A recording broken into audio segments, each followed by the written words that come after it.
Shalom, selamat siang Bapak Ibu Saudara yang terkasih di dalam nama Tuhan Yesus.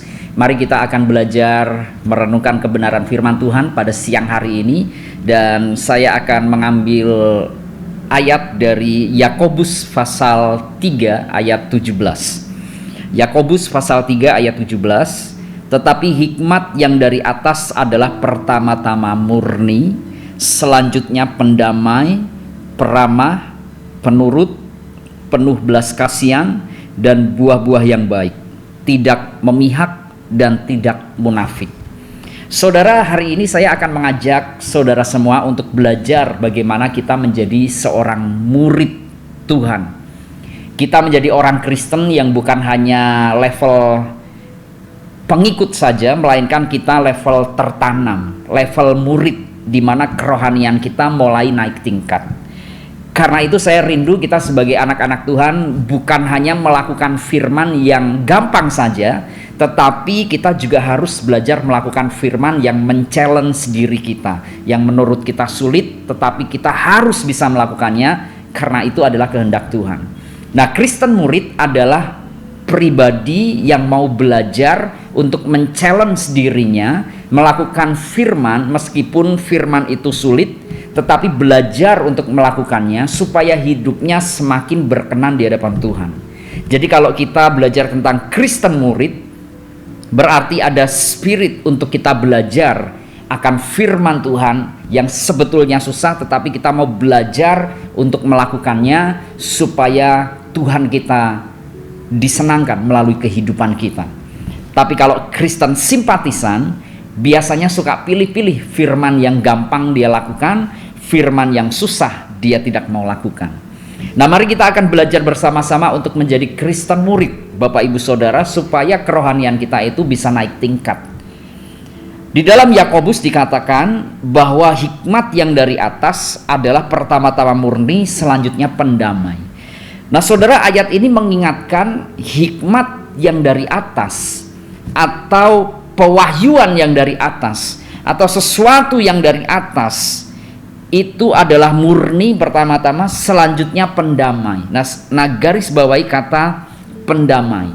Nah, ayat ini mengatakan bahwa Yakobus mengatakan bahwa hikmat yang dari sorga, hikmat Tuhan itu kalau turun atas kita, indikatornya kita akan menjadi pembawa damai, saudara.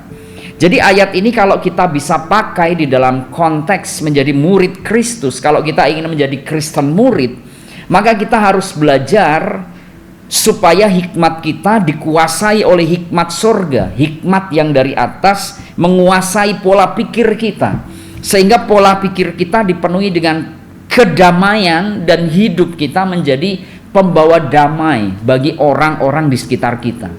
Nah, menarik sekali ayat Yakobus ini ditulis dan ditujukan kepada orang-orang Kristen Yahudi yang tersebar atau Kristen Yahudi diaspora. Nah, waktu itu di Yerusalem ada penganiayaan yang besar, orang-orang Kristen dibunuh, orang Kristen dianiaya, ditangkap, bahkan mereka diperlakukan secara tidak manusiawi. Karena mereka tidak mau menyembah kaisar, melainkan mereka menyembah Yesus Kristus. Orang Kristen di Yerusalem dianiaya sedemikian rupa sehingga orang Kristen di Yerusalem, mereka meninggalkan Yerusalem dan tersebar di wilayah di luar Yerusalem. Maka muncullah istilah Kristen diaspora, yaitu orang-orang Kristen Yahudi yang terserak-serak di luar wilayah. Nah, saudara, dengan latar belakang histori bahwa orang Kristen diaspora Yahudi ini mengalami tekanan terhadap orang Romawi, mengalami tekanan dari ahli-ahli Taurat, mereka disiksa. Saya rasa dengan latar belakang seperti ini, orang-orang Kristen Yahudi mengalami yang namanya sakit hati, saudara. Mengalami yang namanya perasaan di mana mereka membenci imam-imam dan orang-orang Romawi yang menyiksa mereka di tanah kelahirannya, sampai-sampai mereka meninggalkan tanah kelahirannya. Nah, surat Yakobus ini ditulis oleh Yakobus ditujukan kepada orang Kristen diaspora yang latar belakangnya mereka punya sakit hati, mereka punya kebencian terhadap orang-orang yang dahulu menyiksa mereka. Dan ketika Yakobus ini menyurati mereka. Di dalam Yakobus pasal 3 ayat 17 dikatakan, hikmat pola pikir kerajaan surga pertama-tama murni, selanjutnya adalah pendamai. Nah saudara, ayat ini mengingatkan orang-orang Kristen murid pada waktu itu. Ayat ini mengingatkan kepada murid-murid Kristen Yahudi diaspora pada waktu itu, bahwa memang kalian menghadapi tekanan, bahwa memang kalian mungkin sakit hati, bahwa memang kalian mungkin benci terhadap musuhmu, tetapi hikmat Allah, tetapi pola pikir kerajaan Allah pertama-tama murni, selanjutnya pendamai. Yakobus mengingatkan orang-orang Kristen Yahudi yang tersebar-sebar. Yakobus mengingatkan orang-orang Kristen murid pada waktu itu, supaya hidup mereka jangan dikuasai kebencian, melainkan hidup mereka dikuasai oleh damai. Kalau kita ingin menjadi murid Kristus, kalau kita ingin masuk the next level dari Kristen biasa saja menjadi Kristen murid, saudara, maka kita harus belajar supaya hikmat kita, pola pikir kita murni dan dikuasai dengan damai, sehingga kita menjadi pembawa-pembawa damai. Makanya ketika Yesus berdoa di Getsemani, kemudian Yesus digerebek, Yesus ditangkap. Waktu itu Petrus terpancing emosinya karena Yesus ditangkap, digeret ke sana kemari. Petrus terpancing emosinya, Petrus mencabut pedangnya dan memedang salah satu tentara Romawi dan kena di bagian telinganya. Tentara Romawi itu namanya Malkus, saudara. Kemudian pedangnya Petrus mengenai telinga Malkus dan telinga Malkus ini copot. Tetapi Tuhan Yesus berkata, sarungkan pedangmu. Orang yang memakai pedang akan mati oleh pedang. Yesus berkata seperti itu, dan Yesus menyambungkan telinga Malkus pada waktu itu, telinga orang yang menangkap dia. Artinya Yesus pun tidak suka dengan kebencian. Yesus tidak suka dengan penyebaran isu untuk membuat keadaan menjadi konflik. Tetapi Yesus mengajarkan bahwa pola pikirnya dikuasai dengan kedamaian, pembawa damai.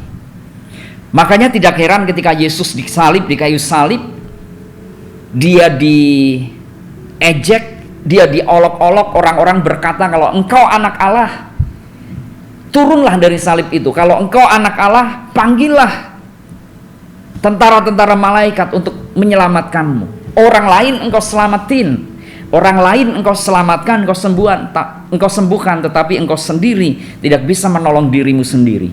Yesus diejek, Yesus diolok-olok, Yesus dihina, ditusuk lambungnya, diperlakukan secara tidak baik. Respon Yesus sebagai seorang pembawa damai, dia berkata, Bapa, ampunilah mereka karena mereka tidak tahu apa yang mereka perbuat. Nah saudara, ayat-ayat ini yang Yesus teladankan, teladan Yesus mengajarkan kepada kita bahwa kalau kita ingin menjadi Kristen murid, Kristen yang kerohaniannya lebih lagi naik ke tingkat selanjutnya, maka hikmat yang dari atas harus menguasai pola pikir kita, yaitu kita harus murni dan pendamai dengan semua orang.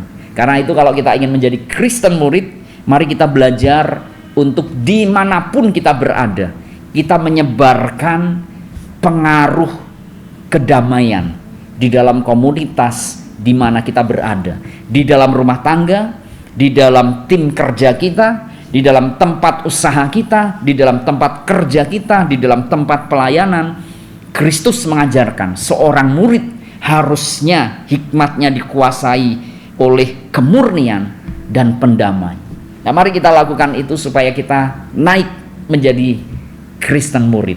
Kalau kita menjadi Kristen murid, kita hidup berkenan di hadapan Tuhan, saya yakin orang-orang saleh, orang-orang yang hidupnya berkenan di hadapan Tuhan akan diperlakukan Tuhan secara khusus. Saya masih ingat beberapa waktu yang lalu saya sharing di kelas remaja di Gereja Isa Al-Masih Pegangsaan TPI Cutmutia. Saya bertanya pada waktu itu kepada anak-anak youth. Saya tanya, barang istimewa apa yang kamu punyai? Dan waktu itu ada salah satu anak youth laki-laki menjawab, saya punya sepatu, dan sepatu itu salah satu sepatu yang saya sangat sukai, Kak. Karena sepatu itu mahal, karena sepatu itu limited edition, dan sepatu itu dia rawat secara khusus. Bahkan dia hanya pakai sepatu itu untuk event-event tertentu. Dia rawat sedemikian rupa, dia perlakukan sedemikian rupa, dia perlakukan secara khusus, berbeda dengan sepatu-sepatu lainnya yang dia miliki. Karena sepatu tersebut value-nya lebih tinggi, harganya lebih tinggi, mereknya lebih tinggi, kualitasnya lebih tinggi. Saudara, dari hal ini saya berefleksi, kalau kita sebagai anak Tuhan, dari Kristen yang biasa-biasa saja, kita naik level menjadi Kristen murid, di mana kita mau belajar menjadi pembawa damai. Hikmat kita dikuasai oleh hikmat sorga, murni menjadi pembawa damai. Kalau kita naik level kualitas spiritualnya, saya yakin Tuhan akan memberi penjagaan khusus, berkat khusus, pemeliharaan khusus bagi orang-orang yang berkenan di hadapannya, seperti yang dia berikan kepada Nuh, kepada Ayub, dan kepada orang-orang yang berkenan di hadapannya. Karena itu mari belajar bersama-sama untuk menjadi Kristen murid. Biarlah hikmat kita dikuasai hikmat sorga, penuh dengan kemurnian dan pendamai dimanapun kita berada, menjadi pembawa damai, memberikan influence bahwa kita memberikan damai kepada orang lain. Tuhan Yesus memberkati.